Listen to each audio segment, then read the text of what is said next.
and natural resources of the country. It might be that our fundamental right to move, work, and reside across the country has been misunderstood, licensing exploitation and a new form of dominion over the most vulnerable parts of the country. Today, we have both an outsider in quotes and an insider in quotes at our Monday Fix, thus 6-year-old thus platform for critical thinking to discuss this issue.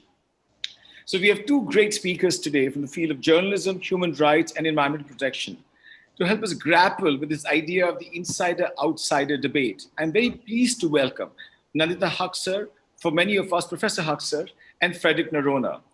Nandita Haksar was a journalist before her involvement in women's rights movements, which forced her to after which she joined the law. For the past 3 decades, she has worked as a human rights lawyer and campaigner. She has set many precedents in human rights and refugee law in the Supreme Court. She has taken up cases in the courts in India as well as appeared before international courts and committees.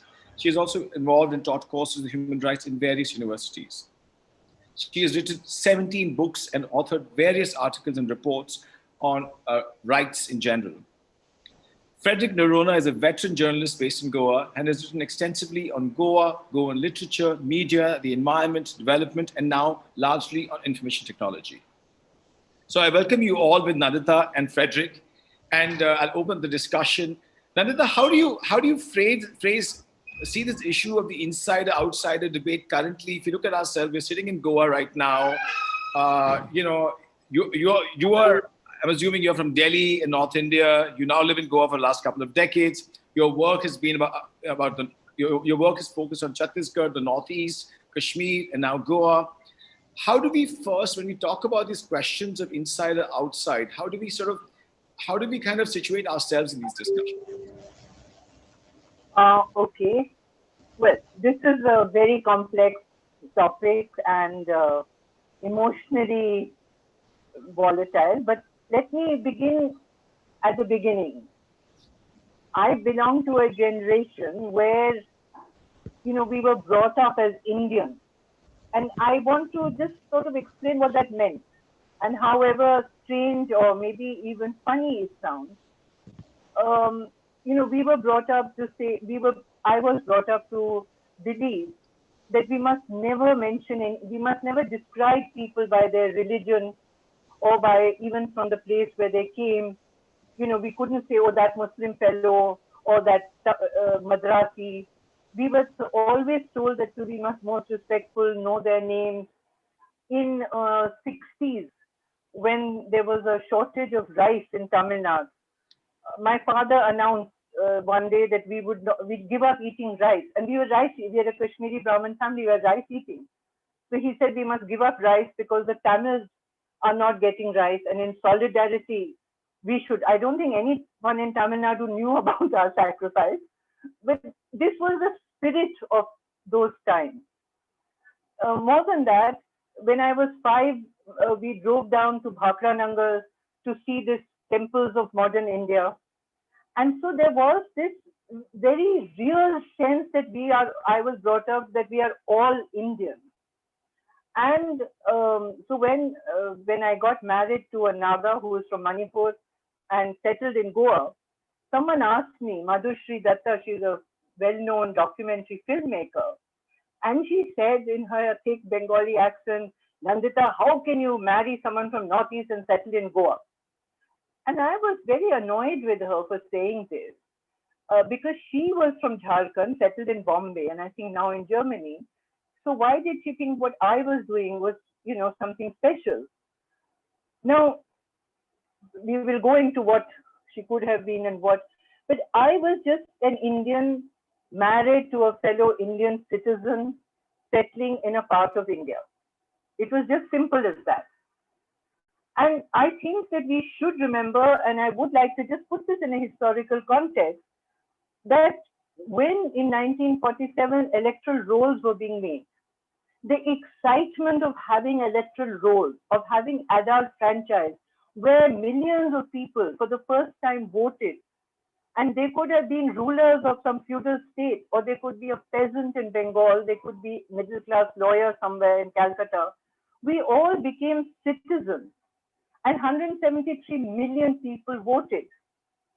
So this idea of citizenship was a very valuable and very exciting and an idea which fired the imagination of people of my generation.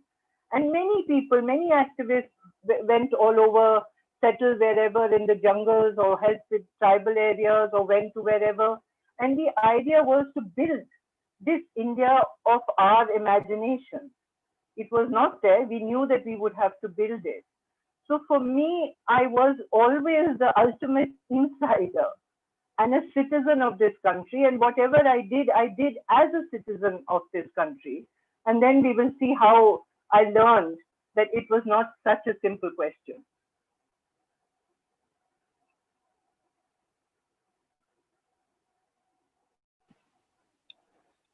Frederick, I think on the same sort of a point, I mean, how do you see, from your own personal experience? I mean, I actually went on the Wikipedia page and I saw that you were born in Sao Paulo in Brazil, and and you live in Goa. I thought maybe you have some sort of an origin perspective. Right. Yeah. Alok, I think there's this outsider insider thing. So if you all want to put me in an insider box, I'm sorry to disappoint, because, I don't consider myself to be an insider in that sense. Though I write about Goa and I'm focused on it, and people assume that because I'm writing so much about it, I'm madly in love with it. Let me assure you that's not the case. That's definitely not the case. I guess if I was in another part of the world, halfway around the world, as you said, I might have been writing about that place, because you come to understand it, you come to understand its quirks, and you think it's your duty to also share your insights into how you understand it. But like Nandita, I do recognize her point, and I also share her vision that till some time back it was very impolite to discuss things like your origins, your religion, your caste, your of course language was more accepted, but till maybe the 80s or 90s, at least even the 80s probably, this was impolite discussion. We didn't have the guts to ask someone, who are you, like where are you from, in that sense. No one would ask. It was assumed. If you understood, you understood. If you didn't, you waited till you understood, in that sense. And it was impolite discussion in that sense, because part of this pan-Indian nation building project and things like that. So that way I agree with her up to a point, but what I would suggest, see, because this is a very emotional issue, and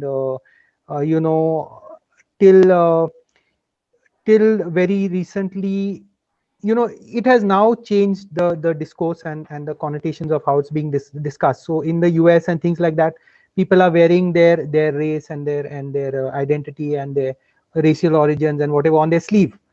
Earlier it would not have been the done thing. In the 80s, I remember in 1983, when we were college students, there were anti-migrant riots in Vasco, and we were quite shocked that something could have happened like that, like in that sense, and we were shocked and thinking, why do people do it? It's so unfair and all.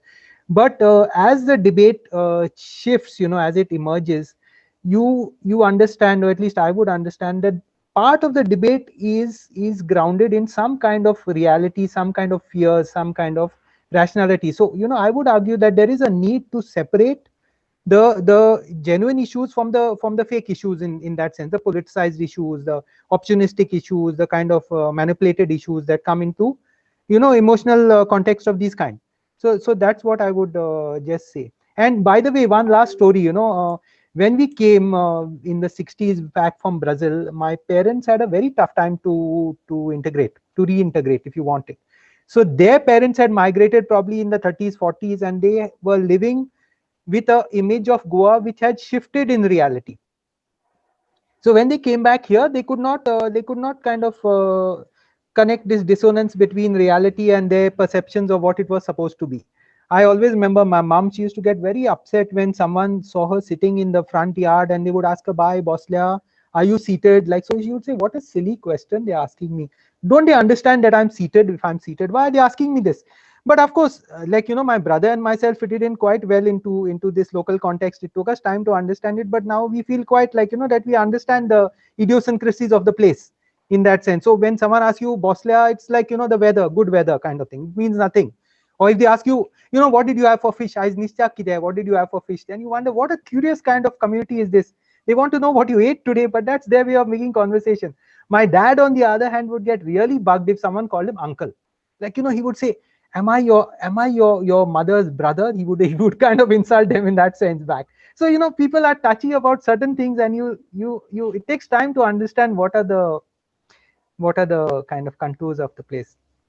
Thank you for that, Frederick. That was, Nandita. So I get this, right? So we were all part of this nation building project, and for a lot of us growing up, and our parents' generation passed on this idea that we are one nation, one country, and there is this kind of deep national empathy with this sort of this kind of this national empathy, but but is there a way to give a historical context to understanding the current issue that we understand as inside outside? Like if you look back, when did and how did these conversations began to change? Before we come to our more focused discussion for today. Well, actually taking from what Frederick said about the first riot, my first memory of this outsider issue was in '66 when I heard that the Shiv Sena had been formed. Okay. And there the whole issue of beating up people who spoke a different language. They beat Tamil up riots, the anti-Tamil riots in Matunga. No, anti-Gujarat. Anti-Gujarati riots. Sorry. Anti-Gujarati riots. I'm sorry. You're right. Yeah. I'm old. No. I'm sorry. So there were these anti-Gujarati speaking people and Muslims. So they beat anyone who was not Marathi speaking. They beat up Muslims, Gujarati speaking people, migrant workers. And this idea that sons of the soil have some better right to live in Maharashtra was something which I heard for the first time in that context. And it was very frightening. Although we were in Delhi, we would hear about this, and in college also we would hear. And it was something which we were very uncomfortable. But we looked upon it more or less as a law and order problem, some fringe group doing it. It would all go away. And the framework for this was, if you will all remember, and I think it's still said, is that everyone will join the mainstream. There will be national integration, and we will all join the mainstream. So with this perspective, when I joined JNU, that is in '70s, after the emergency, and I for the first time met tribals from Jharkhand, and I met Naga students who were studying in JNU. And Nagas very among themselves would very naturally say about we Indians, we Nagas versus you Indians. And it was something of bit of a shock to me. Now, at that point, there was a prisoner in Dimapur. And some friends asked me if I could help get him out. And he had done paintings in the jail. And he had smuggled those paintings out. And he said, can you help, put them up in Delhi? So I said, look, I don't support this Naga cause. They're very anti-national. They want secession. So I will not support it. But if you want me to hide because of the emergency, these paintings, as a human rights issue, I can hide them. But you organize your exhibition. So this exhibition was organized by some Naga friends, and not friends, they were students who I did not meet at that point. And it was in Gandhi Peace Foundation. So I didn't even attend it. I didn't want to be part of this anti-national group. But then I heard that Indian Army or some armed forces came and disrupted the museum, the exhibition. And that was the first shock to me, that in the capital of India, where we have fundamental rights, why should an exhibition of someone in jail be disrupted? So that was what was really, it upsets me. And it was around that time that I got to know the Nagas, and the Nagas in JNU were in the midst of forming the Naga People's Movement for Human Rights. And basically, it was my enjoyment of being with this people who I had never met. And of course, my mother always jokes that it was the pork and the rice that first attracted me. But it was a totally different culture. There was great humor, there was music. But in the midst of these very lively discussions, I suddenly heard whispers. Someone would get a letter saying that some army had picked up his uncle, another letter saying someone had been tortured. And it was something which, of course, was well beyond my understanding. What is torture, what is army. I never thought that army was torturing Indian citizens. So this was the beginning of my consciousness that all was not quite right with this vision of India. And 1982, when one of our fellow students from JNU, his brother had been beaten and left the body, or actually they thought he was dead, he was left on the road. So a friend, a fellow student of JNU, Ela Das, who was married to a Naga, she and I decided to have a women's fact-finding team. And we got women from each political party. There were 7 of us. We went, and that was the first fact-finding team from mainland India to go to a Naga area in Manipur. And that was the first time I saw that nation building was being done through army rule.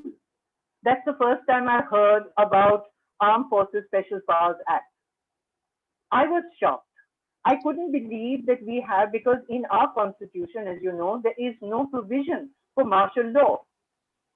And yet, as we went through the villages and we heard about the torture of people, we could not believe, I could not believe that such an India existed.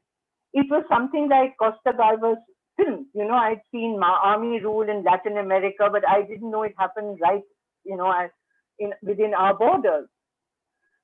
And then when we came back, those women, the 7 of us, had a debate, because they said that some of them said that we shouldn't print it because it would be anti-national. We shouldn't write the report, which were based on facts. We weren't disagreeing with the facts.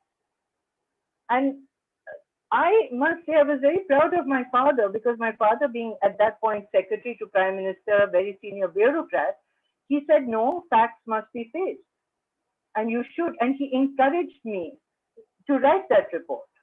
But 2 women in that fact finding did not sign it. And we published that report. It came out in Hindustan Times. But subsequently, I found, although at those few years people published, subsequently the media stopped publishing my report. They stopped publishing even press conferences which we had on these issues in the Northeast. It became that we were told that we were unpatriotic.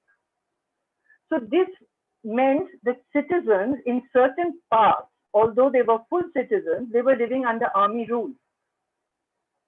And not only were they living under army rule, they didn't have a right. There was no forum for settling their grievances.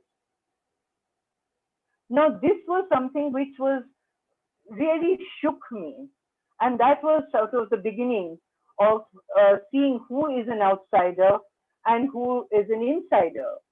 And that was, of course, the first time that I learned, that time it was like, you Indians are like this and you Indians are like that. And it was a slap on my face, actually.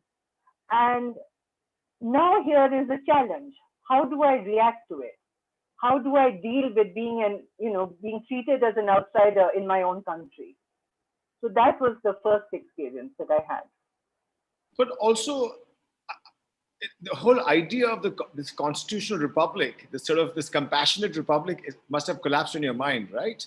Because the outsider is also the citizens of the Northeast, because their experience in the republic and the constitution is not the same as our experience at all. It's a very complicated answer, if I'm to be truthful. And I think so. It was at a time when there was an insurgency. I don't think we can deny the fact that there was an armed insurgency, and the Naga underground at that point, this was 80, this is the beginning of the formation of the NSCN, National Socialist Council of Nagaland, and it's been described as mother of all insurgencies. So on one hand, we did have an insurgency and we were not supporting the insurgency, even those of us who were saying that the army must not violate human rights. But it is a serious insurgency. And they had sent at least 12 batches of 300, 200 people to China for arms training. They were very well trained. They're the best trained insurgents in the country. And they wanted to separate from India. So what would be my role as an Indian in such a situation? How would I be able to intervene? That to me was a challenge. So at that point of time, I felt that these grievances must be addressed. Because in a democracy, if grievances are not addressed, then it leads to much greater problems. And as all human rights activists all over the world, is that we say that no military solution. All solution to all political conflicts is through negotiation. So it was in that context that I was just barely out of, I had just finished my law. And I asked the Naga students that why don't we file a petition challenging the Armed Forces Special Powers Act in the Supreme Court of India. And the Naga students said that they don't want to accept the authority of the Supreme Court. They also said, some of them said, well, why not try? I said to them, and I meant it, that I believe that India still has a democratic space. Let's go to Supreme Court. If you lose, you prove your point. And if you win, then it is also your point that you were right, that there is such an army rule. So we filed this petition. Now, when we filed it, I was called anti-national. I was attacked personally by the other side lawyer in the counter affidavit. I was called that I had links with the underground, which was just not true because I was against the movement as a matter of fact. And our documents, which were based for the case, were stolen from the student, the Naga human rights student, from his hostel room in JNU. So this was the first experience. And then I was very junior, so I wasn't very confident about taking up the case in Supreme Court. And I went to Mr. K.K. Venugopal, and he said, okay, I will take it up, pro bono. And then I asked him, I said, sir, you please ask your question. And the first question he did ask is that, are you supporting the underground? He said, no, we are not supporting underground. We are supporting the Indian constitution. We are supporting Indian democracy. And Indian democracy, there is no such space for army rule. So he did take up the case. And in February 83, we got the first order in which the Supreme Court ordered that the churches in that area or the educational institutions cannot be used as detention camps. And once we got that order, the Nagas themselves felt that yes, there may be space for speaking to Indians. There may be space for having a conversation. And this happened in JNU because it was a space where this was possible. So this was the beginning of a conversation on broadening and understanding Indian democracy. And yet, so therefore, I believed in that democracy, but I believe that we have to fight for that space. So I want to ask, thank you, Nandita, for that really fantastic, understanding of that time. And Frederick, I want to ask you a slightly different question, and we'll come to, because I'm trying to get us to come to the present times today. You described your time of coming to, in the 60s, moving to Goa from Brazil with your parents and, having this sort of a culture shock and reintegrating into Goa. How was your understanding? How did you or your family see the country as a whole, the nation of India, in a newly acceded Goa into India? Yeah, actually, this is a very complex question because it depends on who you ask. You will get a different answer from it. So we're doing complex questions today. It's good. yeah. So on 19 December 1961, my brother was being born in a hospital in Brazil. And the Italian doctor told my mother, he said, your country is free. So imagine his use of the words, okay, your country is free in that sense, which is wrong, it's incorrect in a certain sense. So, that was his understanding of it. Within Goa, there are actually, within the Goan Catholic society itself, there were different segments who benefited or gained or lost out in different proportions after the 1961. So depending on who you're talking to, you'll get an answer. So the English speaking Goans gained hugely in that sense, like my folks, although we were in Brazil, they were brought up in British India, so we always spoke English at home, not Portuguese or Konkani or whatever. And that was a class that benefited from the opening up of Goa after 61. So there was a lot of optimism. But my argument is that the Portuguese speaking Goans who had to overnight change, it was a small number, but that was the language of higher education and everything.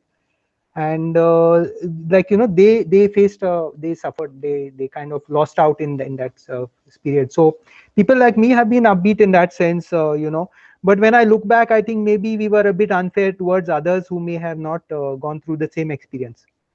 And to add to what Nandita is saying, I think this is an elephant in the room, in the sense that there are so many different aspects to it, and where you put your hand depends, determines what you touch and how you understand the perception. As Nandita was pointing out, there is the issue of the tribal areas, Jharkhand, Northeast, and all, who maybe Kashmir also, who have their own definition of the problem. Goa is another kind of reality. It may look that the states on the periphery are having a bigger problem with this identity issues, but then if you look at it, as Nandita says, even it started off in Maharashtra with the Shiv Sena in the 60s and things like that. States like Tamil Nadu had a big problem where it reflected in the form of anti-Hindi imposition and arguments like that. So how do we understand, maybe Nandita could tell us also, how we understand different aspects of this, which seems to be one problem but is actually many faces of different problems. Well, I think that I don't know how to theorize on it, but practically what I understood from whatever we all are saying is that what I understood really is that everyone experiences India differently. And it's like those 6 men of Hindustan. I don't know whether you know the poem, is these 6 blind men of Hindustan who touch an elephant, and they find, someone has said that elephant is very long because they touched the trunk, and someone said something else. So it's how we experience India, and from where we experience India, what is the history from where we experience India. So for instance, now Bhakra Nangal Dam, as I said, we went as 5-year-old, we went excitedly to Bhakra Nangal. Now I realize that how many people there were, I think, 600 villages which were down. So those who actually saw, who had lost their land, did not feel very enthusiastic about the temples of modern India. And those who benefited, because this whole area got irrigated, a vast area got irrigated, they were very enthusiastic. And if anyone wants to see, there are these films made by the government at that time in 50s. You see all these people around Nehru, and then when the Bhakra Nangal Dam is being inaugurated, there's such expectation, such excitement. But there's no reference to those who lost land and who they are still fighting for their lost land. So one thing that we have to recognize, all of us in different ways, in our daily experience, in our life, in theory, in our academics, in our work, is that we experience the citizenship in very different ways. So although that's a very wide idea that citizenship unites us, how it will unite us and how we create relationships is a very difficult thing. And let me say something very, very simple. I see tourists coming to Goa. They're domestic tourists, but in a sense, they're outsiders, and they come here, and all they know about Goa is, having beer and being on the beach. They're just relaxing, but they do not know Goa's rich history. And of course, what is most offensive is that some of them, will speak in Hindi, thinking that people who don't know English will know Hindi. it's also a class thing. Also, of course, they very happily say Goanese, and even when you try and tell them that you do not say this. So if we are not sensitive to each other's culture, even when as tourists, it shows even in our films in Bollywood. You know, Bollywood has been perpetuating stereotypes of the Madrasi, the Chennai Express, for instance. They demonized Muslims from 1990s. All the films that you have seen, either the Muslim was the terrorist, or he was, some anti-national, or he was a Pakistani. And so all these cultural factors have also gone into creating stereotypes, demonizing certain communities, and creating a situation where we have a fear of each other as well. So this citizenship, which was meant to unite us, is not enough. We need something more than citizenship and a constitution and law to bring us together. But so clearly, I'm asking both of you. Clearly, the idea of India that we entered into in the 50s and 60s. Now, when we look back at it, we realize it was a very privileged idea, and that idea made sense to a certain class of privileged Indians, which obviously sort of negated the suffering of many other kinds of Indians. And now that we see these modern debates, and I'm asking you, the modern debates we see about the insider-outsider struggle are really these unresolved issues around the privilege that the national identity actually created. So you have... No, look, I wouldn't agree with that formulation. Okay. Because I think in 50s and 60s, when hundreds and millions of our people were absolutely subjugated, they were in utter poverty. They were celebrating this 173 million people who voted, who suddenly became from subjects into citizens. And if you read the accounts, which unfortunately are not part of our memory, they're not even taught. 3,000 cinema houses across the country were showing films, documentary films made by the first Election Commission of India, is that you can choose your own government. So this was not an idea for the elite. The vision of India may have been, but the idea of India, an idea of Indian citizenship, an idea that we could all vote was an adult franchise. It was something very exciting. It was one of the most exciting experiments in the history of democracy, I would say. If I could just add, Alok, I think that there are 3 or 4 aspects to this issue as I see it. One is, of course, the political manipulation of these issues, religion, ethnic origins, caste sometimes is a very fast way of mobilizing people. So politicians have understood it. That is there. The second is the genuine fears that a lot of people seem to have about being swamped in that sense, rightly or wrongly. Sometimes true, sometimes it's played up on, which is a fear. And a fear is always a stronger emotion. No, we'll read much more about the threat of COVID, but we won't read too much about the cases declining or becoming less of an issue, because fear is a much more stronger emotion to all of us. And also, on the other hand, that's why I feel we need to separate the real genuine issues and the genuine kind of problems that people face, as against the played up issues in that sense. Because at some level, I always say, see, the people making the biggest noise about outsiders belong to that very class who can benefit the most from being pan-Indian.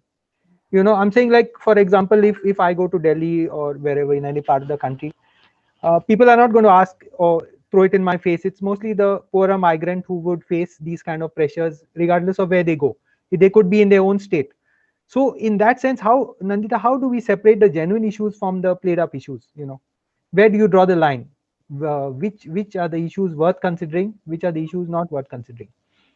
I think what I agree with you is absolutely that those who play up this lot of identity politics are the ones who actually not only would they benefit, but they do benefit from identity politics. So how do we separate real concerns and how does identity politics get manifested and get linked with citizenship? Because all this identity politics is getting linked to citizenship, and that's where the problem is. But on the other hand, there is another problem. As I was saying, and I don't want to quote too many figures, but this figure I do think is that on one hand, I said about the 173 million people who voted and became citizens. But by 2019, actually around 90 million people did not vote. And in effect, they had been disenfranchised. And more, I don't remember exactly the figure from the 90, how much, but the most of them were migrant workers. So they had got disenfranchised. So in this whole issue between identity politics and citizenship and class, I think we have to separate each of these issues. Sometimes they're overlapping. So one major issue for at the moment which is facing our country is the demonization of Muslims. And let me say that I want to give one very simple example from Bollywood, from our popular culture. I think it was around the 70s that there was a film that was made, and it was made with, I think, Sharmila Tagore. And the story, and let me give you the story because that is so interesting, is this rich woman goes from Bombay and falls in love with a shikarawala in Kashmir. And then the shikarawala, she persuades him to come to Bombay. And her parents obviously don't want him to marry this shikarawala. And shikarawala decides that I don't like this Bombay city, and he's going back to Kashmir. And he's at the railway station.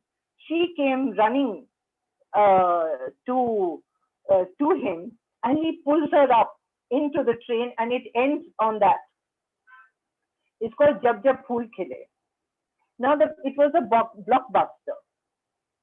Then, on its 10th anniversary or something, someone asked the producer, but that shikarawala, what religion was he? And then suddenly they realized the shikarawalas are always Muslim. So Raja, the shikarawala in the film, was a Muslim. And this upper class woman who he pulled up, today it would be called love jihad. So that tolerance of that era, a great love story between a Hindu and a Muslim, crossing class, caste, that was one kind of ideal of a citizenship. But if you see from the 90s, you see that demonization of Muslims and Muslim community across, rich and poor, are now feeling like second-class citizens.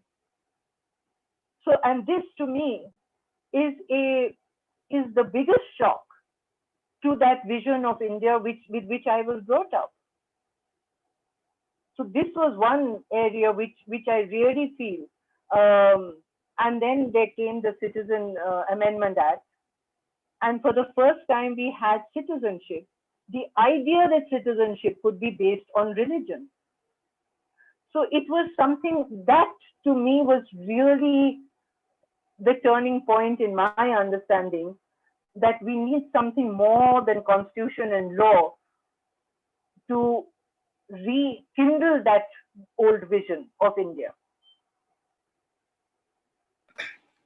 So just to bring the discussion into the home state that we are in now, or as insiders and outsiders in Goa, the state we all live in and who's hosting this program, and also based on the comment that Reggie just made, is there a way for us to understand, to reflect on the insider-outsider debate that's so much part of the discourse in Goa, through these national discussions, through these national currents of neo-fascist sort of control by the central government, the demonization of the Muslims, the history of oppression of the people of the Northeast and Kashmir.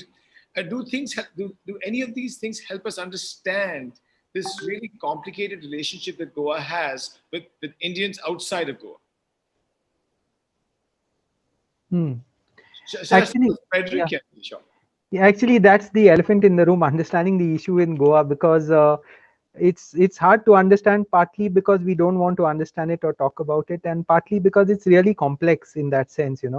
I was just doing a bit of reading online and came across this concept from sociology of a closed society and an open society.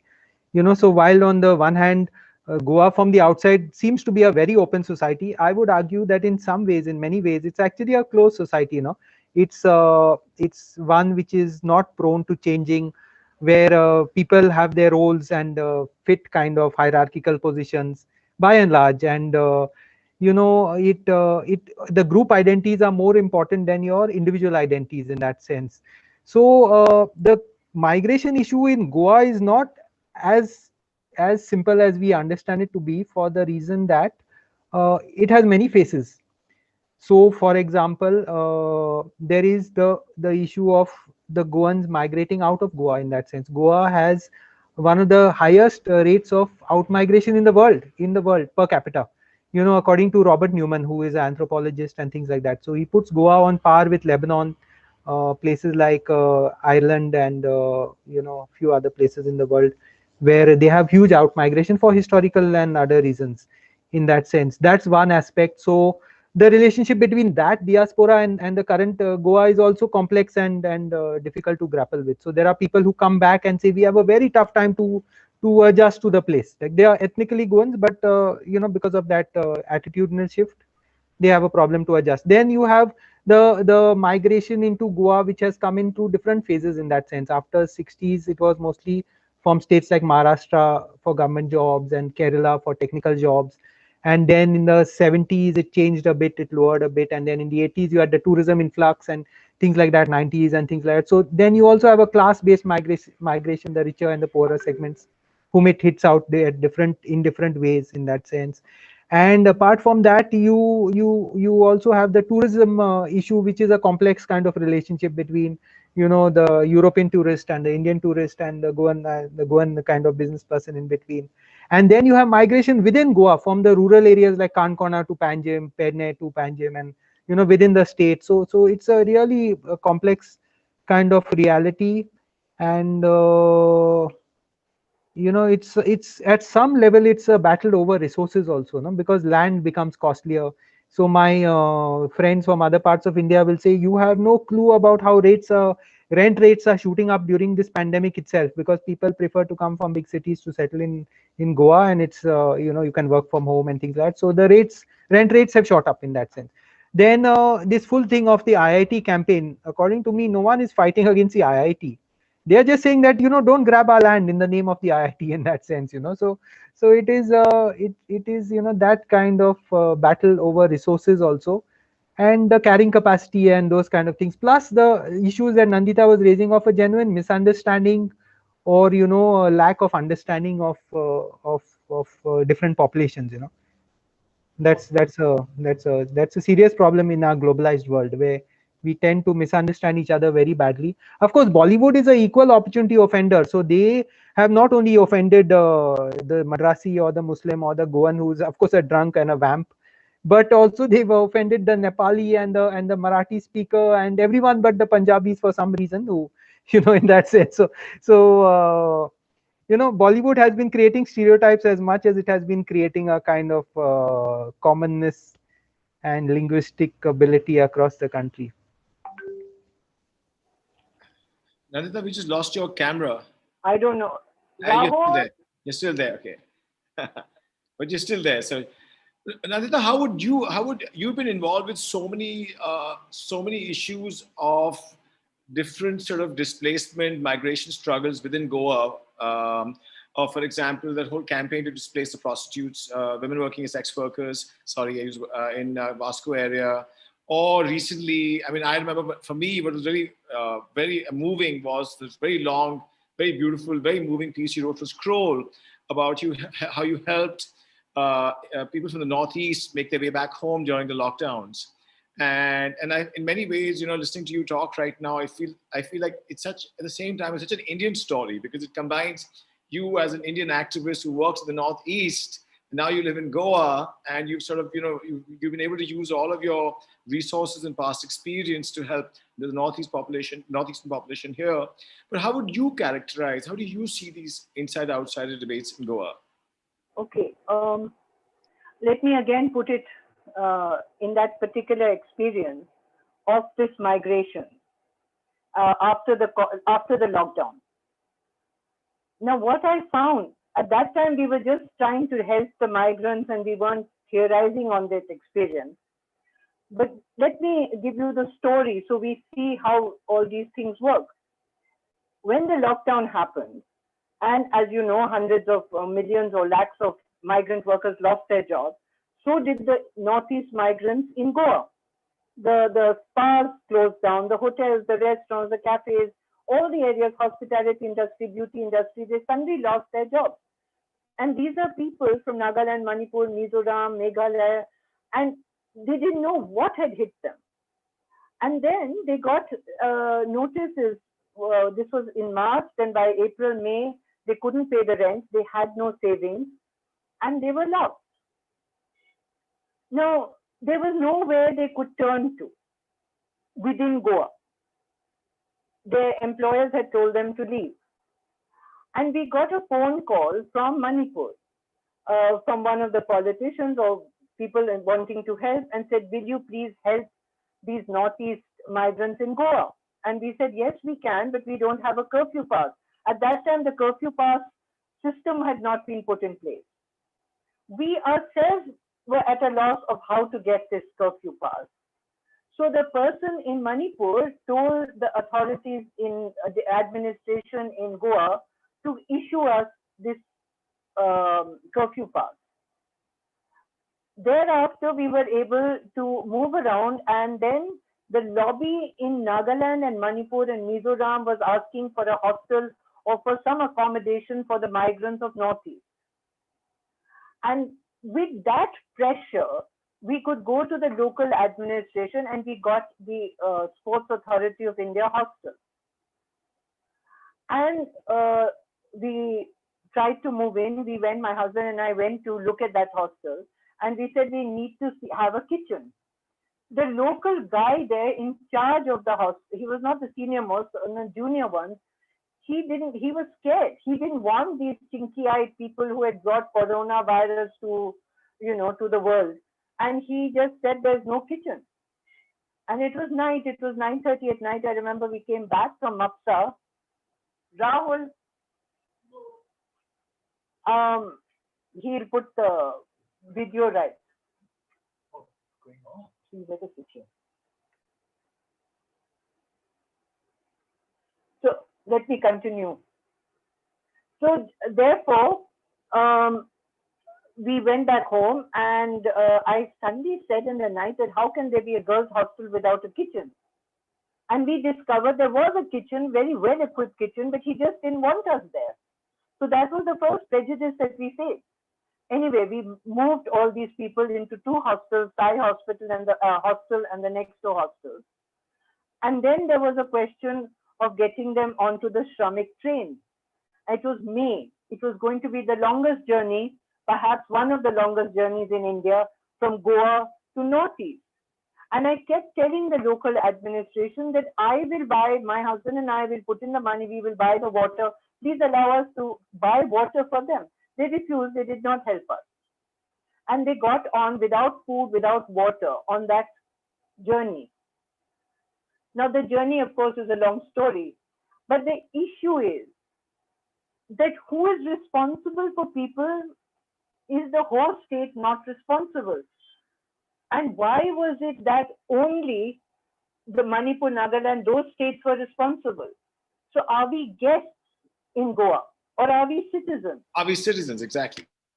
So that was what really was something which really set me off thinking that all this time the issues were something which were at the realm of culture, we would fight them. But here was a problem, and it was not only question of Goa and Northeast. The Bengalis also said, okay, can you help us? And Bengalis had to register in Goa and in Bengal. And then I rang up activists in Bengal. Since we are human, we've got all these contacts also, so we are lucky. And in Bengal, they said Mamata Banerjee is not allowing the train. So the best way to do it is register them district-wise, and we put the pressure from the panchayat. So these 9,000 workers here in Goa had to register district-wise, and we had to help them in that. So whose responsibility were these millions and lakhs of people? They've been working here, they've been living here, they've got married here, they've had children here, and yet Goa had no responsibility for them. And only responsibility was giving some bad food. Some NGOs gave food. And in fact, even the food we did not organize because it was not enough. Someone from Manipur helped us get a local contact to give them vegetables.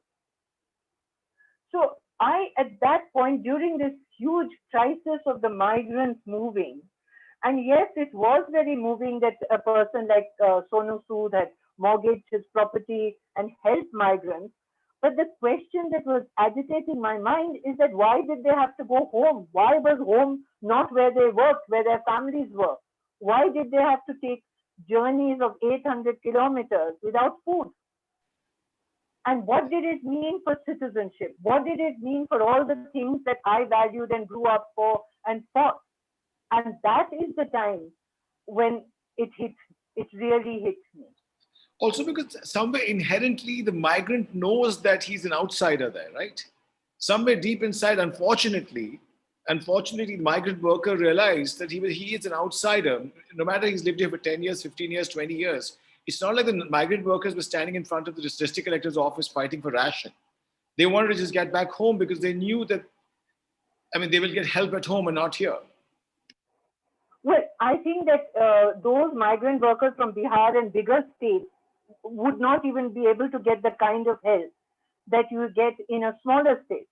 So this type of help was also very specific to the Nagas and Mizoram and Manipur. Also, their own network of organizations helped because they are tribal organizations, they had their own organizations and they were able to help each other. This could not probably be said for the other states, which are much larger. And that's why we had a situation which was, to me, which now Yogi Adityanath, the Chief Minister of UP, said that from now on there would be a organization which will decide. You had to ask that organization through which migrant workers could go from UP to other states. And Haryana has already passed a law, and I'm not quite sure whether it's 50% or 75% of people who have jobs with under 50,000 rupees a month will get the sons of the soil. So outsiders will not get job, it is going to be reserved. And yesterday a trade union leader from Goa told me that they're thinking of such a law for Goa. Now, what does this mean? And how does it work? Because to me, it is at the it's attacking the idea, the very idea of citizenship.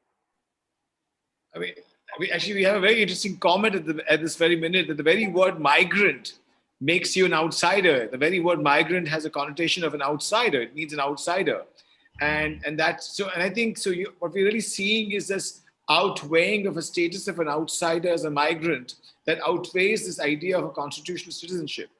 And I think, it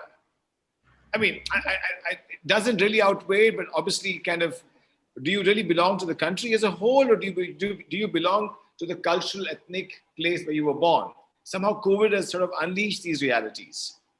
Alok, if I could just come in. Please, Frederick. Sorry, please. No. On the one extreme, we have this reality of treating human beings as if they are not human. What Nandita was describing, as if they are less than human, in that sense, based on ethnicity and all that. So that is a given. On the other extreme, we have this constitutional approach which says that I have a right to settle in any part of the country. And increasingly, many parts of the country feel that it's cutting into their interest, rightly or wrongly. So how do we navigate between these two extremes, and what is the kind of midway, that we can look at this issue through? Well, that's exactly what I said in the beginning, that those who you are referring to, the rich, and let's say about Goa, I found one very strange thing about Goa is all these people from Delhi, Bombay, perhaps I'm included in that, they just come here and they have no stakes in Goa. They don't even know what is happening in Goa. And although Goa is such a small state, it requires enormous energy not to know what is happening. But they don't know. And they have their own enclaves and they have their parties and they have their socialization. and they have nothing to do with, and this is unique because I know people who settled in, say, Manipur or Nagaland, they certainly have something to do with the local people. But here, lot of these outsiders, and I'm calling them outsiders, they have these large houses, as I said, they have nothing to do, and some of them also own a large amount of property, or they may own hotels, and that is a separate problem. But if we talk about millions of the migrant workers, and these two problems, when they get mixed up in people's minds, and so, for instance, in our daily lives of these migrant Northeast, which I wrote about in a book called Exodus is Not Over. Now, the migrant workers, these are women in the beauty industry, and they were in a spa, and they were being sent to these parties of the Goans, in this particular case I'm thinking of, and they were being asked to massage their feet on a beach. And that's when they came to me and said, we must fight it out. And the local activists, and I'm saying this on air, is that I was very upset that my own activist friends did not take this seriously. And we need help from here. And it was so disgusting that this should be done. That is one. Second, there are Northeast people who are working in casinos. Now, there is a very active movement against casinos. But the fight is not against those workers. The fight is against the casino. And in Northeast, the underground closed down all the casinos. So here in our own Northeast Union, we tried to conscientize the workers, saying that, look, if they want to strike, they want to support on their anti-casino movement, we must give it, because we also don't want casinos in the Northeast. So this is a question of politics. What kind of politics with which we organize the migrant workers? What kind of politics do we organize our casino movement? Because if you see at the large, what you see is all these Northeast people, some of them even have manager ranks. So on both sides, when we organize Northeast workers, we say to them that, look, you are working in a casino because that's what you need, a job. But this is not something we want. We don't want casinos in Northeast. And if they don't want, we will help. If you call for a strike, we will come for a strike. So these are very complicated issues of politics of how we organize around these issues. And personally speaking, that's why when I did take up the Baina issue, which Alok you just mentioned, now that was the first issue, and a women's organization asked me to do the fact finding. And here was, again, it was being projected as an outsider that these are these bad prostituted women who have come from outside, preventing the respectable Goans from going to their beach. But it wasn't so, because respectable or non-respectable, nobody was going to the Baina beach, because in fact our fact finding showed that the reason for eviction of these women and beating up of the women and whipping up this issue of outsider, insider was because the Ports Authority needed to privatize the ports. So here was an issue when we needed to join together to fight something which was affecting both the migrants or the outsiders and the insiders. So to me, these issues have to be fought politically, not emotively. Absolutely. I mean, also, it's somehow, I think maybe I may be controversial and say this, that somehow in this imagination of the Indian Republic, the nation building imagination, Goa is a place where you go on holiday. You don't really engage with Goa as a cultural place. Goa, I mean, the Konkani, the language of Goa is still not a scheduled language. I mean, it's a long. No, it is. No, I mean, it was not for a long time. Sorry. Yeah. And it was not for a long time. And or the fact that, we have no idea that the history of Goa is of no importance. Nobody's coming to Goa and visiting any historical sites. People are coming. So that's the national imagination is that Goa is a place you go and take a holiday. That's the National Republic imagination. I think that's part of the problem. It's 8:32, guys, and I thought maybe we can open for a little bit of questions. We're getting some really interesting questions from people now. I'm going to just, Nandita, can you read? Why don't I read them out to you? Okay. So there's a question from Amrita. We constantly ask each other, where do we originally come from? The movement to settle elsewhere has been dictated by economic reasons, but to feel comfort, we constantly want to put people in boxes. Why don't we belong to where we live? How can we change the way we talk to each other? Well, you know, if I could just add to what Nandita, to the point that Nandita had made earlier, where she said that not many people, recent settlers, I wouldn't like to use the word non-Goans because it's derogatory and it's a negative definition, but recent settlers are not involved with Goa. You know, I would not beat them with that stick, with such a large stick, because there are different kinds of settlers in that sense. You know, and I have often argued that the most active sections of the Goan population today are probably your expat Goan, returned expat, and your recent settlers in that sense. So among the recent settlers, you get two kinds. They either the guys who of course there is a large section which is not involved, but those who are involved get very deeply involved. They do things which I would have never done and cannot do, and either for good or for bad, in that sense, both. In that sense, you know, you get a mix of people doing some very good initiatives and something which is really innovative and things like that. But having said that, you know, there's a very thin dividing line. I was reading definitions for colonialism. What is a definition for colonialism? How do you understand colonialism? So, for example, it is a known fact, though it is not spoken about much, that the Goans had, a section of the Goans had a modus vivendi with the Portuguese rulers in that sense. So if you're from 2,000 kilometers away, then I have to accept you. But if you're from 5,000 kilometers away, then I don't accept you because of the national boundaries or what. I don't get that. So, you know, I'm just trying to be provocative here. Okay. Well, just to take it from what Frederick said, I want to read out a poem. Oh, wonderful. Just 4 lines, which is written by a Goan who is settled, who was a very famous lawyer in Kenya. And this was the book. It's called Brown Man's Black Country. It's actually a classic in many ways. And this question of, you know, when does a person who migrates become a citizen? And this, of course, is a very big problem for South Asians and Goans living in Kenya. And so he writes to the African, "No guest am I. Why do you call me a guest? Why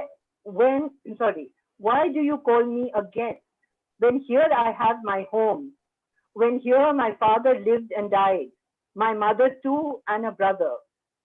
Their graves lie there within this city's bounds, where I myself was born, my children too, all 3 of them." So this is also related to the question that was asked, that why do we not feel at home where we live? And of course, Nairobi, Kenya had a very interesting solution to the problem. They've declared all the South Asians, Goans, Hindus, Muslims, everyone, as a tribe of Kenya. Yeah. So maybe Goans would like to declare all of us as the other option, Nandita. The mainland India tribe. I love it. The other option. With no protection. Sorry, Fred. The other option is to declare all of us as migrants, because the DNA tests are proving that to be the case in that sense. No, I mean, it's just that we came in at different points in history, you know, to where we ended up. But Nandita's poem, of course, has to be seen in the context of the fact that the Goans, Indians, Punjabis, Sikhs of Kenya actually saw themselves as being African citizens until the 60s and 70s came up. They never expected that they would be one day sent away from the country. And also because so many Goans and so many Punjabis were part of the Kenyan freedom struggle integrally, and brought the Indians and the black workers together. I think that was a really important thing. But thank you guys for really, and that poem was beautiful, Nandita. I have another question now for Nandita actually, but I just want to quickly mention that from Amrita's point, one of the things Thus is actually starting is Thus is working on creating something called a sort of assimilation. It's called the Assimilation Project. So we're starting these courses where people who are moving to Goa can do a course to really learn about the Goan culture and what is Goa, you know, and the history of Goa, politics of Goa, different things about Goa. So really understand Goa and appreciate Goa for what Goa is in its many facets. So really, please watch out for it. It's coming. We'll announce that very soon. You want to assimilate or integrate? It's called the Assimilate, but really to integrate with that. And if it makes you, I hope you're hearing that. Alok, if it Yes. makes you feel any better, you know, let me say this, that however much we try, we can never get acceptance in places like Goa. Even if I try it, like if I try to speak Konkani, like I will be considered, okay, he's speaking it badly, or he's speaking this variant, or he's using that script. So like, you know, I unfortunately think, unlike some societies which are more open to being melting pots, and it probably has something to do with the bigness or the smallness of the state. You know, like if you go to Mumbai, no one would really question your bona fides of being there. Of course it has happened, but you know, by and large you can get by. Same Exactly. thing in Delhi in that sense, but in a small state you have this insular mentality, so I don't know how we'll overcome that. So we have to accept these quirks as part of society. You know, my friends from other parts of India tell me that, you know, y'all Goans are strange people, you'll never invite us to your homes. So like it set me thinking for a while, and I said, yeah, we really never invite them to their homes. Then I said, hang on, wait a moment. In Goa you don't invite someone to your home, you're just supposed to walk in. Now there is a chance in today's world that I may not be at home. Okay, there is a chance that I may be busy, but you're still supposed to walk in. Just walk in. Of course I would do the courtesy of offering you tea or whatever if possible. In the old days they would insist you stay for lunch. That was a different reality. But you know, I think the cultural variations that are there, friends from other parts of India find it very odd that we put out this sign, beware of dogs outside our gate. It's a typically Goan thing. I don't know, correct me if I'm wrong. The other fact that we swim in our wells, in that sense, you know, we during the monsoon people swim in their wells. If you have a nice big well, you swim in it. So there are these local variations which are very kind of unnerving. But I think that's a part of any society. Like if I go to the north, I first get a glass of water put in front of me, and I wonder like why I've not even asked for it, but there's no question, like, no. So it's cultural. Nandita, there's a really, really interesting question for you by Dr. Kanchana Lanzet, that you mentioned that something more than the constitution and citizenship is needed to unite the people. Could you please highlight on this and maybe give an idea what this idea could be? Yes, I think it's from what Frederick was saying. When we first moved to Goa in Sharao, the worst thing that really shocked us was one day these young men came to our flat, and they jumped into our well. And I said, you know, why are they jumping into our well? You know, I was horrified. And nobody explained to us why they were doing this. Now, we had a Punjabi lady, much older than me actually, staying opposite Miss Pasricha, and she was like much more aggressive. And her daughter went with a stick to beat them up. Now, this is to answer the question, is that I said, Sebastian, let's go and ask someone why they doing this, because I don't think that they are gone mad, and we should find out. And we, of course, found out what the origins of this festival is and why son-in-laws jump into wells. And so the answer in one way is that I don't necessarily want to be assimilated or accepted as a Goan. I do not want to be assimilated as a Naga. Married to a Naga, a lot of times I'm accepted as a Naga Bahu. Now, I'd just like to give an example that having worked for years on the Nagas and admiring them in many, many ways, risking my life also, but on our wedding day, we had a civil marriage and then we had a blessing. And I told the priest to say that I am an Indian and I wore my sari and he is a Naga and we are both different.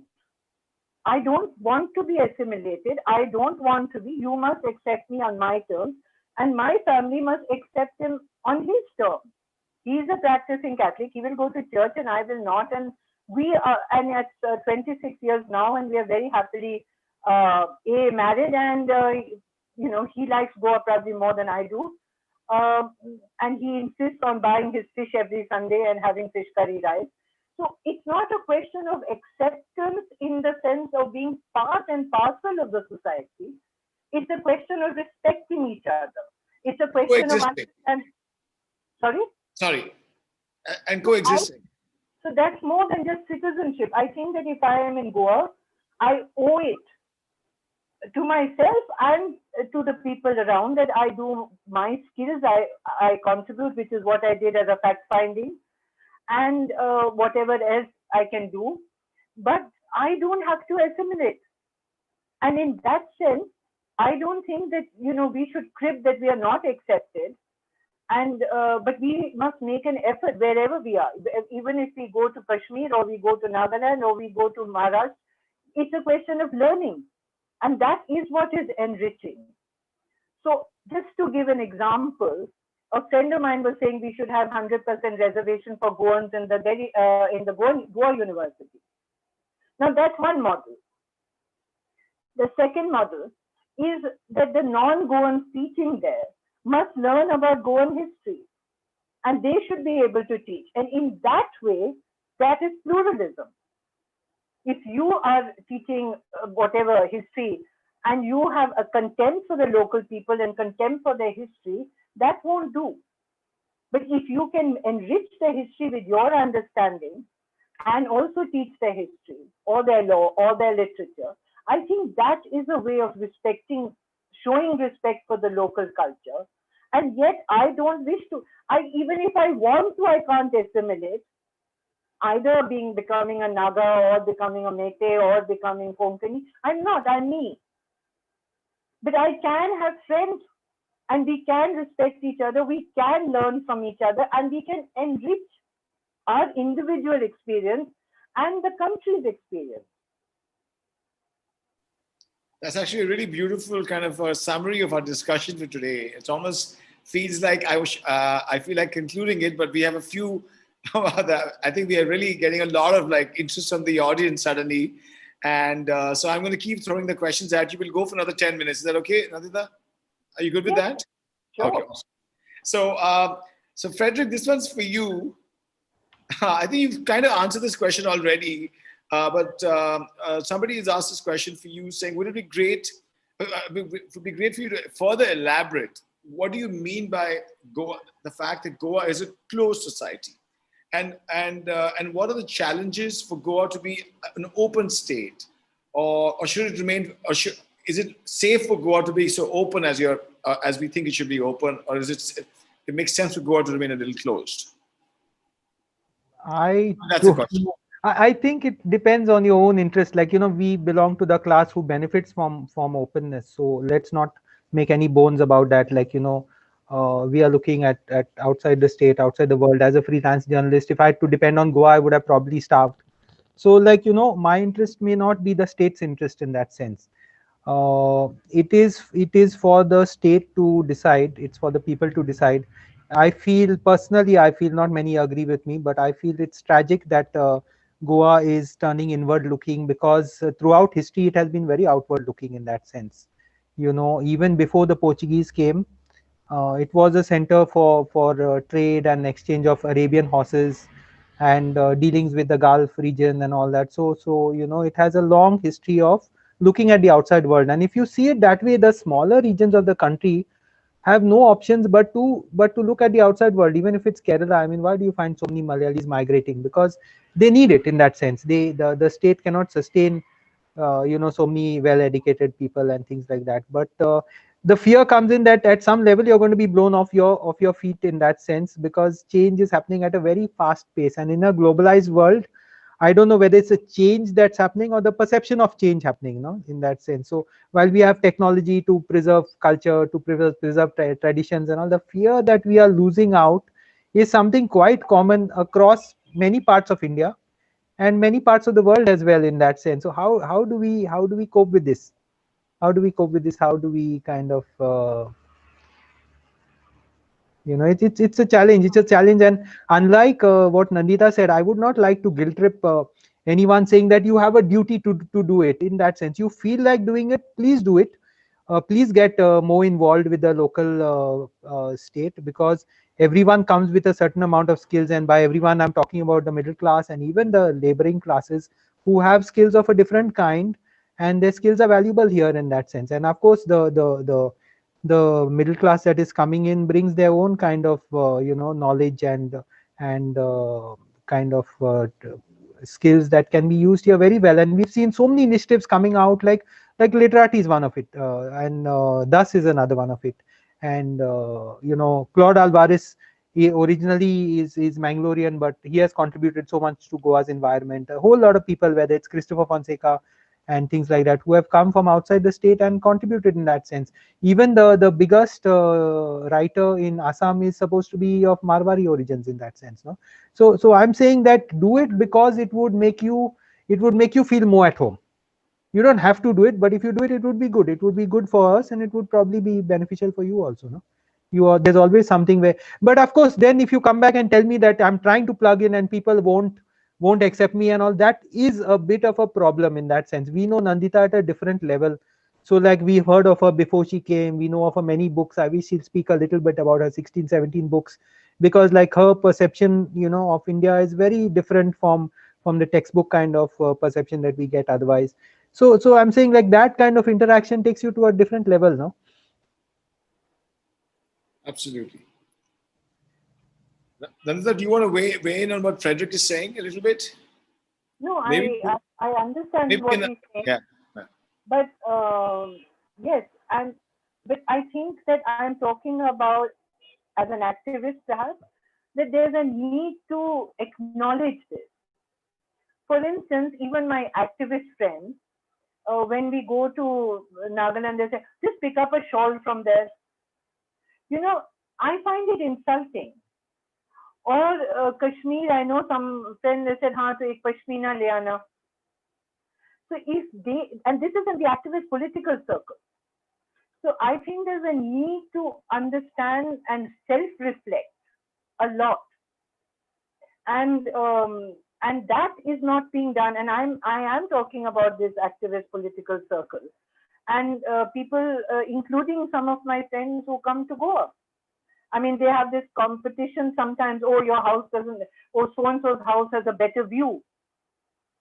And, and sometimes it reminds me of what the Kashmiris used to say, that do you like Kashmir, the beauty of Kashmir, or do you like the Kashmiri? And that's when we were asked first, was again like a slap on my face. Because of course we were brought up on the beauty of Kashmir and the mountains and the streams. We didn't know anything about the people of Kashmir. And it's the same, I think, in many ways for Goa.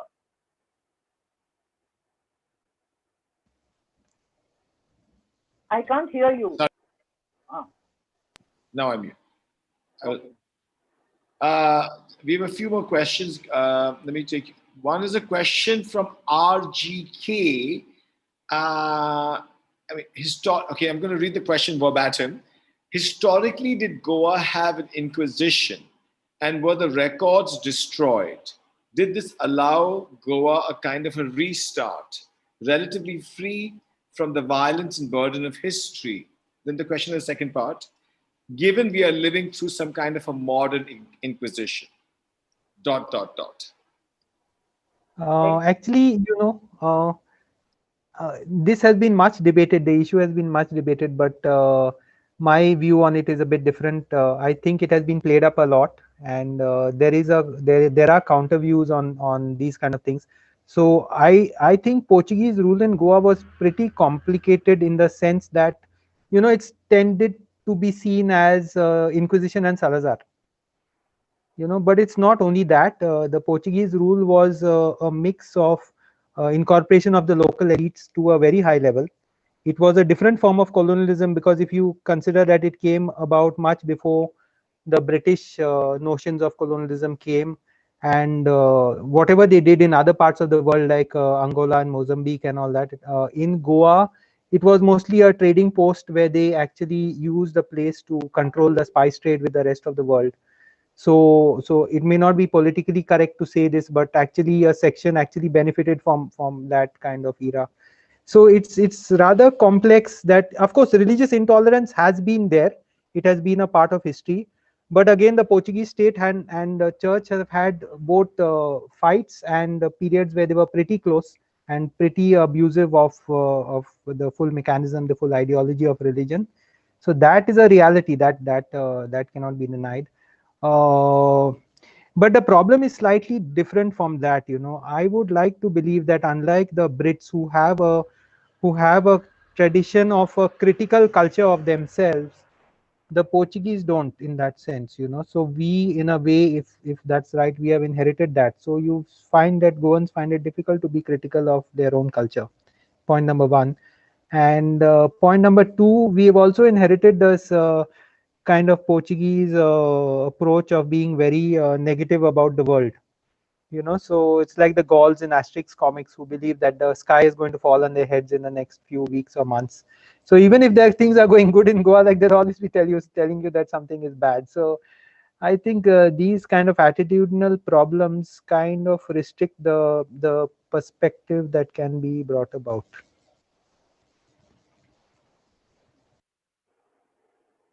Would you Well, like I just add to this little bit is that uh, the first pamphlet or the first thing I ever read about Goa before coming to Goa, it was the only book on Goa in my father's library was T.P. Kona's writings, and I read Denationalization of Goa, and I had never read such a powerful anti-colonial tract. To me, it was as inspiring as Frans Fanon's writing. But when I came to Goa, and I went into the history, I found that a lot of Hindu nationalists and that kind of people used that kind of writing because here he was attacking the church in a totally different context. So their writings were used by the by Hindu nationalists, and that is something which has which is not part of say a consciousness of people like me. So while we see the Inquisition and we know about the forcible conversions, we don't know this history of how Catholics here actually didn't have their children baptized and they didn't even, some of them actually wrote wills saying we will not get buried because the church was part of the imperial project. So it is a very complex history, and that's why it's so important to read it and understand it in order to have a proper debate. Absolutely. Okay, I'm going to pose the last question. I think, let me just see if there are any more. Okay, one last question from Asif Kalam. So there's a lot of mess. Asif Kamal to Nandita. so, so Asif is asking you, Nandita, do you think that the abrogation of Article 370 was in some way an equalizer of citizenship? Well, I'm glad someone did ask. It Yes. is controversial, but it is good that it's asked. The Article 370 and the existence of Article 370 has a long debate. There is a long history, which obviously we will not have time to go into right now. But as I said, every state and every people in India joined the Union of India because of a very distinct history. And Article 370 was the bridge between India and the people of Kashmir. And at that point, Kashmir did not mean Muslim identity. It meant Hindus of Jammu and Buddhists of Ladakh and the Muslims of Kashmir Valley, and it meant a Jammu Kashmir Ladakh identity. And 370 was the bridge. And the promises, constitutional promises under 370 in any way had been undermined through history, through 1950 constitutional amendment or the executive order in 1950.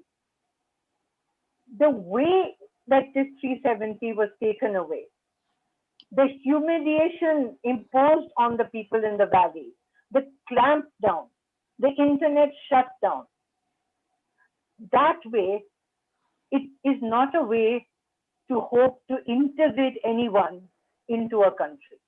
Exactly. So there are two aspects. One is whether it should or ultimately we will integrate, and we were already. There was already a process. But and I have written two books on Kashmir, very critical of both the Hurriyat and the RSS. And I will say that Kashmiris are very self-reflective, and they nobody attacked me either side, because they all said this opened up a discussion. But this clamps down, this humiliation, this triumphalism all over the country, and the people of Kashmir will not take this. And I'm saying Kashmir only because today even Ladakhis realize what it's doing. Jammu people are realizing that by taking away 370, they have lost out. Exactly. So integrating people like a marriage cannot be done by force. It has to be long-term historical discussion, conversation, understanding, reading. And if it is done by force, there will be a backlash. And therefore, I will answer one thing to us, it is that abrogation did not mean a common citizenship. It alienated the people more so from the country. And this time, it alienated even the Muslims in India who had not taken interest in Kashmir. Exactly. Because of the recent amendments in the Citizenship Act. It was a final blow to the dream of India that I was born with, and for which I have fought hard.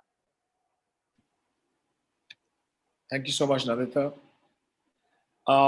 It's almost 9 o'clock. I'd like to just sort of ask you both to make a final comment on our discussion today. I mean, as going forward, 2021, insider, outsider, a perspective from Goa, a national perspective, a local perspective. Frederick, just a last comment and I'll ask Nandita. I think that these are complex times and our identity crisis is getting worse. And I don't know whether it's even worth trying to fit in. I'd never tried in that sense. If it works for me. If you don't accept me, it's fine. It's equally fine. I just need to have a good equation with whoever is around me. That's it. And of course, Nandita's suggestion that maybe we look at the state beyond stereotypes. The media is, the media we are dependent on is probably not doing a good enough job to create imagination which is positive and which allows this kind of bridge building to happen. So we hardly have any national newspapers. Outlook was a good magazine when Vinod Mehta was the editor, but today we lack a certain kind of a vision. Are the television channels doing a good job? I don't even know in that sense. And TRPs and circulations and economics have become the center of all these things. Bollywood we've had a problem with for ages, while it has taken languages across communities and things like that. It's also caused problems of its own in terms of stereotypes and also. So maybe we would need to, I think this is a good initiative to start discussing these problem areas and not to push it under the carpet in that sense. So Nandita, I want to ask you actually, how do we imagine a respectful cosmopolitan citizenship, where we kind of we are cosmopolitan and we are respectful of each other and we're also citizens at the same time? How do we imagine something like that? Well, honestly, I really think it can only be done by conversation. In my time, we called it discussion. Now they're called conversation, and I think it's a right word. And that's why I think conversations like this that we are having, and some of my friends I can see are here, I would say that I was very depressed during the migrant crisis. I was angry also. But I must say that I had very honest, very brutally honest conversations with some of my friends in Goa. And I was really, really happy to see that we could have them. I don't think we could have them earlier. We didn't have them earlier. The person who told me I'm an outsider when I came 1995 after the Bina report, and I was very upset and I didn't talk to her, she's the one who we had really honest exchange, both sides. My understanding, her understanding. I see this, and yesterday also with my friends again, we were having very brutally honest conversations. I think that those are very important. They may be small, but they are very significant. And I think that that is the beginning of a way of rethinking out our ideas about our country, about our nation, and most of all about ourselves and our relationships. And why is it important? Because this whole outsider-insider debate has somehow taken away our humanity, made us less of human. And we need to recover that humanity. And that's why I would really like to thank Das and Frederick and you. I think it has been a really good conversation. So thank you very much. And Thank to you my so much. friends who have attended it. Thank you so much. I just want to underscore the fact that, Nandita, we tried having a conversation with you a couple of months ago. The forces of the internet failed us. So we're very pleased that today we were able to make it work. I didn't make it work, Rahul did. I don't know anything about technology. So thank you so much. And I also want to thank, we have two new additions in our tech team. Shreyagi Israni and Rahul Basu, thank you so much for your help. Guys, once again, we work very hard to put these programs together. We have a Mila fundraiser going on. We have a small InstaMojo fund appeal. Please make a small donation. And this program is also supported by Reggie, who's the tech force behind us, and Nilankur, who's the eternal optimist, and Eco Postro and Edible Archives from Asagao and Anjana, who really support us, one of our promoters. So thank you so much, and thank you for this amazing discussion. Thank you so much, Nandita and Frederick. It was fantastic. I love the discussion today. Thank you so much. Have a great Monday evening. Thanks so much. Bye. Thank you. Thank you. It was so good.